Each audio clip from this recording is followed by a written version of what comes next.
High hi everyone, ভবঘুরের চ্যানেলে আপনাদের সবাইকে ওয়েলকাম। আজকে ভিডিওটা আমরা এখান থেকে শুরু করছি। এখন ঘড়িতে বাজে কটা বাজে? এখন বাজে 2:45। আমরা এখান থেকে ভিডিওটা স্টার্ট করছি। আর টেম্পারেচার 38। তো আজকে ডেস্টিনেশন হচ্ছে দক্ষিণেশ্বর। 18 মে 2024 শনিবার দুপুর 2:45 38 ডিগ্রি টেম্পারেচারকে সঙ্গী করে রওনা দিয়েছিলাম আমার শহর অশোকনগর থেকে দক্ষিণেশ্বরের উদ্দেশ্যে। তবে কয়েকটা বিষয় আমাকে ভীষণভাবে বিভ্রান্ত করলো। তবে কথা আছে, যার শেষ ভালো তার সব ভালো। তাই চলুন ভালো খারাপ সবকিছু মিলিয়ে আমাদের এই গল্প শুরু করা যাক। তো চলুন আমাদের যাত্রা এখান থেকে আমরা শুরু করছি, এবং একটা নতুন রুট দিয়ে যাব আমরা, যেটা নতুন স্টার্ট হয়েছে। তো সেটা অনেকে জানেন, অনেকে জানেন না। যারা জানেন না তারা দেখুন, এই রুট ধরে যেতে পারেন এবং খুব তাড়াতাড়ি পৌঁছে যাবেন। তো এখন আপাতত আমরা এখান থেকে স্টেশন যাব। স্টেশন আমাদের অশোকনগর স্টেশন। অশোকনগর স্টেশন আমরা যাব বাইকে। তো চলুন যাওয়া যাক। গাড়ির সামনে বসবে? নেই নেই নেই নেই কি যাবো তো, এনাও নেই। চলো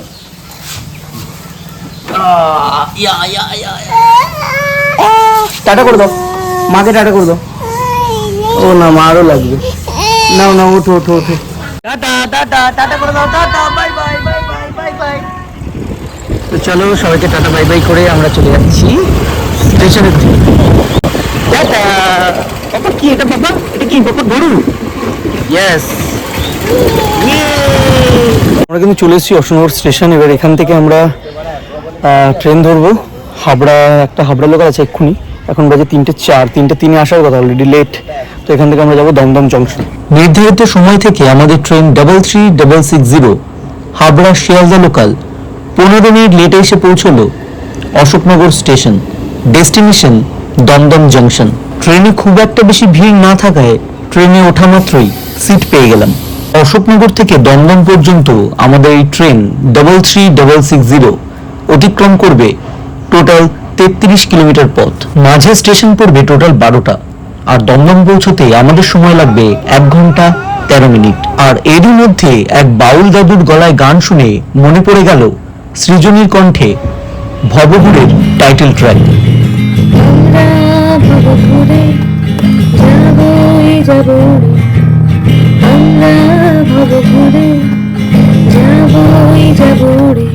যেখানে চাই সেই নিশীথে ফিরে,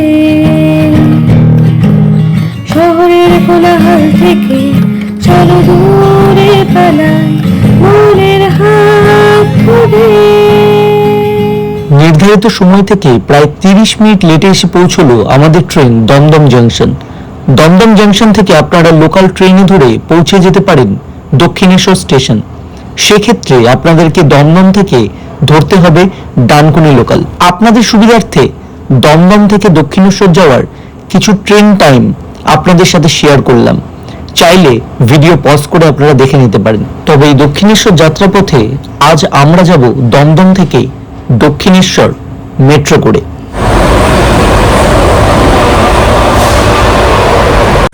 আমাদের মেট্রো কিন্তু আজকে প্রায় 1 মিনিট লেট, যেটা হয় না জেনারেলি। তবে আমাদের মেট্রো ঢুকছে আর ছাড়তে ছাড়তে মোটামুটি আরও 1 মিনিট লেট। তো 2-3 মিনিটের লেটে কিন্তু এখন মেট্রো চলছে। তো এটা আমি অনেকদিন পরই দেখলাম যে মেট্রো লেট করলো। হয় কখনো কখনো হয়ে যায়।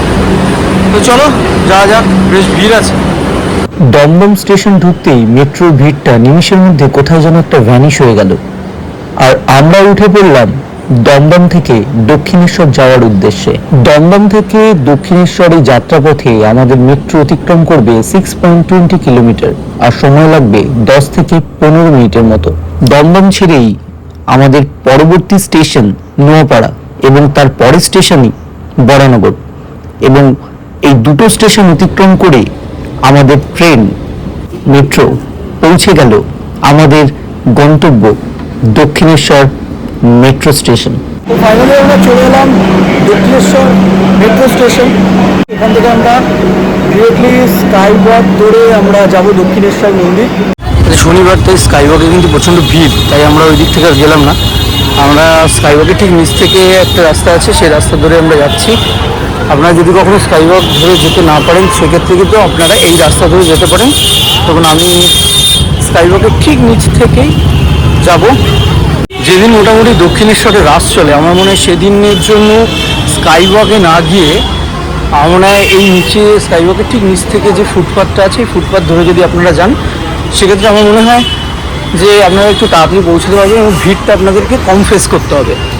আজকে যে গরম তাতে মানে হালাত পুরো খারাপ হয়ে গেছে।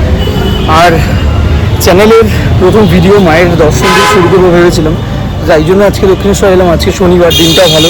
যদি একান্তই আপনি স্কাইওয়াকে না উঠতে পারেন সেক্ষেত্রে আপনি এই ফুটপাথের রাস্তাটা ধরতে পারেন।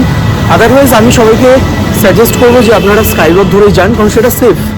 আপনি যদি কারণ নিচে প্রচণ্ড একটু গাড়ি ঘোড়ার একটু প্রেশার আছে, তো সেই ক্ষেত্রে আপনি স্কাইওয়াক ধরে যান। আর আদারওয়াইজ যদি আপনি যেতে না পারেন একান্তই স্কাইওয়াক ধরে, তাহলে আপনি ফুটপাথের রাস্তা ধরুন।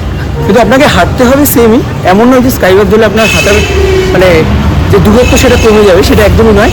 তো চলুন, আমরা প্রায় চলে এসেছি, একদম মন্দিরে গিয়ে কথা হচ্ছে। এই হচ্ছে দক্ষিণেশ্বর মায়ের মন্দিরের গেট, মেন গেট। ভেতরে প্রবেশ করা যাক। মা গো, জয় মা। কথায় আছে বিশ্বাসে মেলায় বস্তু তর্কে বহুদূর, এবং সেই লক্ষ লক্ষ মানুষের বিশ্বাসের গল্প চলুন আপনাদের সঙ্গেও শেয়ার করি। কয়েক শত বছর পূর্বে দেউলিপোতা জমিদার বান রাজা স্বপ্নে তিনি একটি শিবলিঙ্গ খুঁজে পান। পশ্চিমবঙ্গের দক্ষিণ উপকূলে এই শিব প্রাপ্তির ফলে এই শিবের নাম রাখা হয়েছিল দক্ষিণেশ্বর। সেখান থেকে এলাকার নামকরণ করা হয় দক্ষিণেশ্বর নামে। তবে দক্ষিণেশ্বরের নামকরণের পূর্বে এখানকার নাম ছিল শোনিতপুর বা সঙ্গলপুর। এবার চলুন খুব সংক্ষেপে জেনে নিই দক্ষিণেশ্বর মন্দিরের কাহিনী। দক্ষিণেশ্বর মন্দিরের যে সুবিশাল চত্বরটা আপনারা দেখেন, আসলে এটা একসময় ছিল একটা উদ্যান, যার নাম ছিল সাহেবান বাগিচা, এবং এই বাগানের মালিক ছিলেন জন হেস্ট্রি। কিন্তু হঠাৎই তিনি হৃদরোগে মারা যান। তিনি মারা যাওয়ার পর রানী রাসমণি তার মন্দির নির্মাণের জন্য জন হেস্ট্রি জুট কোম্পানির কাছ থেকে 42,500 টাকায় জায়গাটা কিনে নেয়। শাস্ত্রমতে এই জায়গাটি ছিল মন্দির নির্মাণের একদম আদর্শ স্থান। নানা বাধা বিপত্তির মধ্যে দিয়ে 1847 থেকে 1855 খ্রিস্টাব্দ পর্যন্ত দীর্ঘ 8 বছরের প্রচেষ্টায় তৈরি হয়েছিল আমাদের দক্ষিণেশ্বর মায়ের মন্দির। এবং এই মন্দির নির্মাণ করতে সেই সময় খরচ হয়েছিল 9,25,000 টাকা।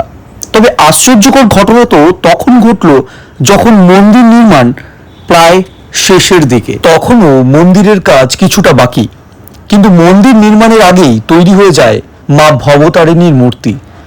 মন্দিরের কাজ করতে গিয়ে যাতে মূর্তির কোনো রকম ভাবে ক্ষতিগ্রস্ত না হয়, তাই মায়ের মূর্তিকে বাক্সের মধ্যে রাখা হয়। এই ঘটনার কিছুদিন পরেই রানীমার স্বপ্নে একদিন মা এসে বললেন, আর কতদিন আমাকে এভাবে বাক্সবন্দি করে রাখবি, আমার যে দম বন্ধ হয়ে আসছে। স্বপ্নটি দেখা মাত্রই রানীমা ছুটে যায় বাক্সটির দিকে। বাক্সটি খুলতেই সেখানে থাকা প্রত্যেকটি মানুষের গায়ে কাঁটা দিয়েছিল। মানুষ যেমন গরমে ঘেমে ওঠে, তেমনি বাক্সের মধ্যে থাকা দেবী মূর্তিও একইভাবে ঘেমে উঠেছিল। এটা দেখা মাত্র রানীমা আর এক মুহূর্ত দেরি না করে পূর্ণিমার গণেই বৃহস্পতিবার দেবী প্রতিমা স্থাপন করেছিল। এখন যারা আসবেন তারা একটু কয়েকটা জিনিস একটু ভালো করে মনে রাখবেন। বাবা চুপ। সেটা হচ্ছে প্রথমত মোবাইল ফোন, ক্যামেরা এগুলো কিন্তু অ্যালাউ নেই। ধূপকাঠি, মোমবাতি এগুলো কিচ্ছু অ্যালাউ নেই। ফটোগ্রাফি বেশ কিছু জায়গায় স্ট্রিক্টলি বারণ আছে। তো এই বিশেষ কিছু মানে রেস্ট্রিকশন আছে যেগুলো আপনাদেরকে মানতে হবে, না মানলে কিন্তু কড়া ফাইনের ব্যবস্থা রেখেছে। আর সপ্তাহে কিন্তু 7 দিনই কিন্তু খোলা থাকে, সকাল 6টা থেকে 12:30 দুপুর, এবং 3-3:30 থেকে 6:30।